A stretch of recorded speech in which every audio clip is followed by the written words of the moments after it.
हमारे मांगे जान हमारे मांगे जान भीतर का लगा देना होगा भीतर का लगा देना होगा भीतर का लगा देना होगा भीतर का लगा देना होगा भीतर का लगा देना होगा भीतर का लगा देना होगा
विस्थापित अधिकार मंच के द्वारा चांडिल से राजभवन तक पैदल मार्च किया गया, इसमें आपका उद्देश्य क्या है?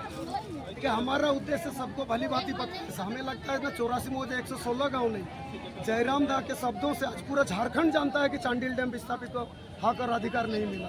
आज 42 साल हो गए, यानी कि चौथा पीढ़ी, आज के डेट में ये चौथा पीढ़ी चल रहा है कि जो भी वादा किया गया था जमीन को लेने के लिए, जमीन लेने के बाद वो जितने भी सरकारें आए, दुख लगता है राज्य बदल गया, बिहार से झारखंड हो गया, सरकारें भी बदलते रहे, समय समय पर नीतियां भी बदलते रहा। अगर कुछ नहीं बदला तो हमारे विस्थापितों का तो आज हम सारे लोग अपने हक और अधिकार के लिए, अंतिम लड़ाई के लिए, आर पार की लड़ाई के लिए हम सारे लोग पैदल मार्च करते हुए यहाँ पर आए हुए हैं।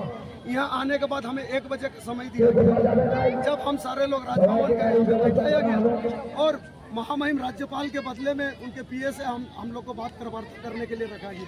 लेकिन हम सारे लोगों का जब 5 प्रतिनिधिमंडल टीम बना था, हम लोगों ने निर्णय लिया कि अगर कुछ भी वार्ता होती है तो सीधा सीधे हम लोग वार्ता करेंगे राज्यपाल महोदय से, क्योंकि हम लोग संज्ञान देने नहीं आए हैं।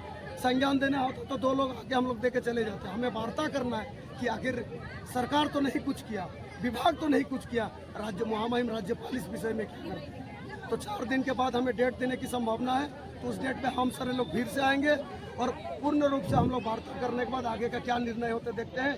आर पार की लड़ाई है, अंतिम लड़ाई है, जब तक हक अधिकार नहीं मिलेगा हम लोग अनवरत लगे रहेंगे, लड़ते रहेंगे। ये जो आपको आगामी कल आपको आना पड़ेगा राजभवन वार्ता के लिए, तो आपका जो 5 प्रतिनिधिमंडल है वो आएंगे कि सारे विस्थापित भाई बहन आएंगे? नहीं, सभी विस्थापित भाई बहन आएंगे। जितने लोग आज आए थे इससे कई गुना ज्यादा हम लोग आएंगे, उस दिन कई गुना ज्यादा आएंगे। आज लगभग 70-80, 116 में से 70-80 गांव के लोग थे, उस दिन 116 गांव के सभी लोग उपस्थित रहेंगे जिस दिन डेट। और ये जो आप लोग का 10 सूत्री जो मांग है, ये मांगे आप लोग को क्या क्या है? लेकिन मुख्य तो मांगे है जो मैं बता रहा हूँ। पहला है कि एक देश, एक राष्ट्र, एक कानून, एक सुप्रीम कोर्ट। जब हमारे ही भारत देश में सुप्रीम कोर्ट ने 2017 में सरदार सरोवर योजना में मध्य प्रदेश और गुजरात के बीच में जो डैम बना था, उस डैम में 2017 में उन्होंने जजमेंट दिया था कि जितने भी विस्थापित है सबको 60 लाख रुपया करके दिया जाए। जब एक ही देश में किसी एक विस्थापित को 60 लाख रुपया मिल चुका है, तो फिर हम चांडिल डैम विस्थापितों ने क्या गुनाह किया? क्या डैम जो बना है क्या देश के विकास में नहीं बना है? क्या डैम जो बना है क्या सिर्फ 116 गाँव को ही उसका लाभ मिल रहा है? सबको लाभ मिल रहा है। तो हमारा मांग है कि आज के महंगाई के अनुसार हम सारे लोगों को 1 करोड़ के आसपास, 1 करोड़ से 1.25 करोड़ हमें प्रत्येक कार्ड में दिया जाए, अथवा अगर पैसा देने में असमर्थ है तो फिर प्रत्येक विस्थापित परिवार को जो वादा किया था हमारा अधिकार दे, हर विकास पुस्तिका में नौकरी दिया जाए। और अगर दोनों नहीं कर पाते हैं तो सीधा सा एक ही अर्थ है, अंतिम लड़ाई में बार बार बोल रहा हूँ, आर पार की लड़ाई है, अपना पानी खाली करो, हमारा जमीन वापस करो। अगला मांग है कि जब जमीन लिया गया था कि 25 डिसमिल जमीन देना था, लेकिन उसको पुनर्वास नीति लाया गया।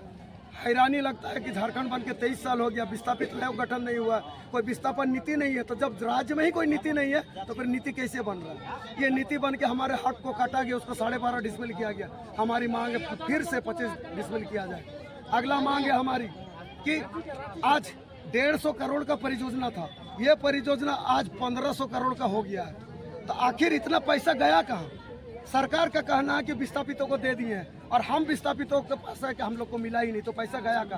कहीं न कहीं वित्तीय लेन देन में गड़बड़ी हुआ, कहीं न कहीं पदाधिकारी लोग भ्रष्टाचार किए। हमारी मांग हो सीबीआई जांच हो। जब तक सीबीआई जांच नहीं होगा इसका पता नहीं चलेगा। हमारा मांग है, गाँव में 116 गाँव में अभी तक 5 गाँव जलमग्न है। इस साल 50 गाँव को जलमग्न करना था। 43 गाँव में सिर्फ विकास का काम चल रहा है, सिर्फ 43 गाँव का विकास पुस्तिका बन रहा है, सिर्फ 43 गाँव को पुनर्वास स्थल मिल रहा है, सिर्फ 43 गाँव को नियोजन जो भी मिला है। 73 गाँव को अभी तक छुआ नहीं गया। 42 साल हो गया।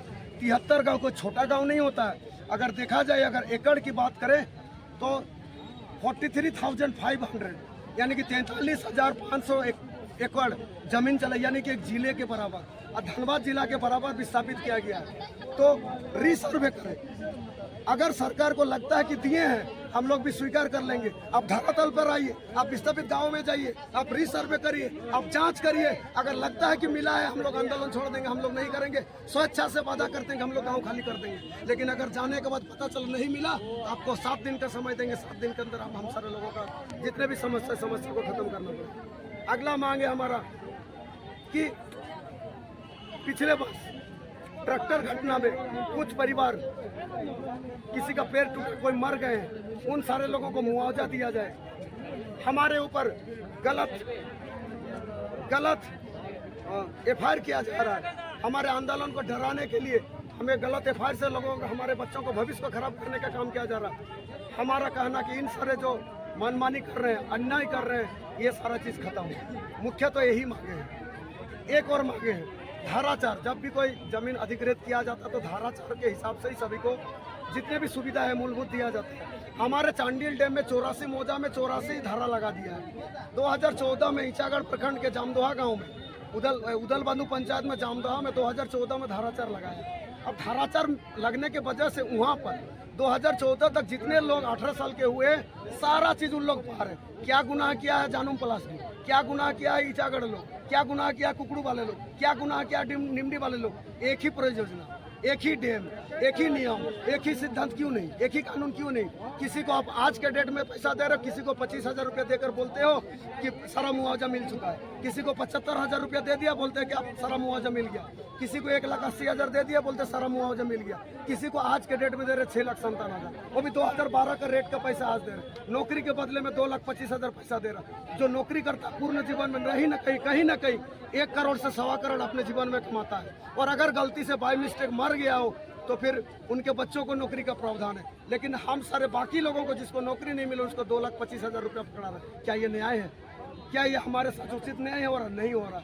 इसी वजह से हम सारे लोग का कहना है कि अभी तक जितने लोगों का 18 वर्ष पूरा हुआ है, सभी का विस्थापित कार्ड बनाया जाए। अगर ये संभव नहीं है तो 2014 जो आपने लास्ट किया है, 2014 तक 18 वर्ष पूरा होने वाले सभी का विस्थापित कार्ड बनाए। अगला मांग है हमारी कि हमें एक पहचान पत्र दिया जाए, विस्थापित पहचान पत्र। हमारे बच्चे आज बड़ी दिक्कत परेशानी में हैं। ठीक, हमारा है कि जब तक हम निवास कर रहे हैं हमारे खतियान को ही माना जाए, या फिर हमारा जो विकास पुस्तिका है उसको माना जाए और एक पहचान पत्र दिया जाए।